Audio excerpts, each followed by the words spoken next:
অত্যাচার আর নিপীড়নে নিরীহ মানুষদের জায়গা দখল করলেও সেটা যে স্থায়ী হয় না, তার জলজ্যান্ত প্রমাণ ইসরায়েল। দখলদার অঞ্চলগুলোতে এতদিন আছড়ে পড়ত প্রতিরোধের মিসাইল। এবার প্রকৃতিও যেন অত্যাচারী ইসরায়েলিদের উচ্ছেদ করতে কাজ শুরু করেছে। যোদ্ধাদের মিসাইলের সাথে নতুন করে যোগ হয়েছে আগুনের আতঙ্ক।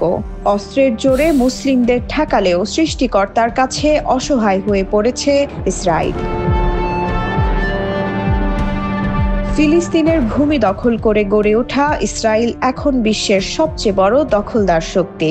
যুক্তরাষ্ট্র আর পশ্চিমাদের মদদে ফিলিস্তিন ছাড়াও লেবানন, জর্ডান, সিরিয়ার মতো দেশগুলোরও একের পর এক ভূখণ্ড থেকে মুসলিমদের বিতাড়িত করে নিজেদের আগ্রাসন বাড়াচ্ছে নেতানিয়াহুর সরকার। ফিলিস্তিন, লেবানন আর সিরিয়া যখন ইসরায়েলের একের পর এক হামলায় বিধ্বস্ত, তখন মুসলিমদের ভূখণ্ড দখল করে আয়েশে দিন কাটাতে ব্যস্ত ইসরায়েলিরা। গাজায় খাবার পানি বন্ধ করে দিয়ে অঞ্চলটির পানির উৎসগুলোতে আনন্দ উৎসবে মেতেছিল দখলদাররা। জোর গলায় ঘোষণা দেয়, এই ভূখণ্ড আমাদের। মুসলিমদের তাড়িয়ে জবর দখল করা এসব ইসরায়েলিদের পাহারা দেয় নেতানিয়াহুর সেনারা। তবে অন্যায়ভাবে মানুষকে বঞ্চিত করে দখল করা জমি যেন ইসরায়েলিদের এমন পাপাচার সহ্য করতে পারছে না, তাই জ্বলে উঠেছে প্রকৃতি। লেলিহান আগুনে পুড়ছে ইসরায়েলের দখল করা জেরুজালেম। একের পর এক ইসরায়েলি বসতি পুড়িয়ে এগিয়ে যাচ্ছে দাবানল।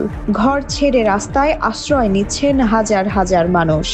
আগুন থেকে বাঁচতে গাড়িতে জেরুজালেম ছাড়তে চাইছেন বহু মানুষ। তবে তেল আবিবের সাথে যুক্ত থাকা সব সড়কই আগুন ঘিরে ধরেছে। যে যেভাবে পারছেন বিকল্প উপায়ে অঞ্চলটি ছাড়ার চেষ্টা করলেও আগুনের সাথে পেরে উঠছেন না তারা। প্রতিরোধ যোদ্ধাদের মিসাইলের পর এবার আগুনের এই আতঙ্ক ইসরায়েলিদের পাপাচারের সব সীমা লঙ্ঘনের জবাব যেন। গাজার দখল নিতে নজিরবিহীন আগ্রাসন চালানো নেতানিয়াহুর দেশটিকে এতদিন এক মুহূর্ত শান্তি দেয়নি প্রতিরোধ যোদ্ধারা। শক্তিশালী মিসাইল আছড়ে পড়েছে তেল আবিব, হাইফার মতো শহরগুলোতে। ঘর ছেড়ে বাংকারে ছুটে বেরিয়েছেন লাখ লাখ ইসরায়েল। সেই আতঙ্কের সাথে এবার যোগ হয়েছে দাবানলের ভয়াবহতা। গেল সপ্তাহে লাগা দাবানলের তীব্রতা নিয়ন্ত্রণে না আসতেই বুধবার হঠাৎ করেই জ্বলে ওঠে জেরুজালেম। নিয়ন্ত্রণহীনভাবে ইসরায়েলের একের পর এক এলাকা পুড়িয়ে এগিয়ে যাওয়া এই দাবানলের সামনে এখন অসহায় নেতানিয়াহুর সরকার। বিমান হামলায় গাজাকে ক্ষতবিক্ষত করে ফেলা সামরিক বাহিনীকে নামানো হয়েছে আগুন নেভানোর কাজে। তবে দাবানলের তেজের সামনে দাঁড়াতেই পারছে না নেতানিয়াহুর দখলদার এই বাহিনী। যেন ভয় আর আতঙ্কই এখন ইসরায়েলিদের নিয়তি।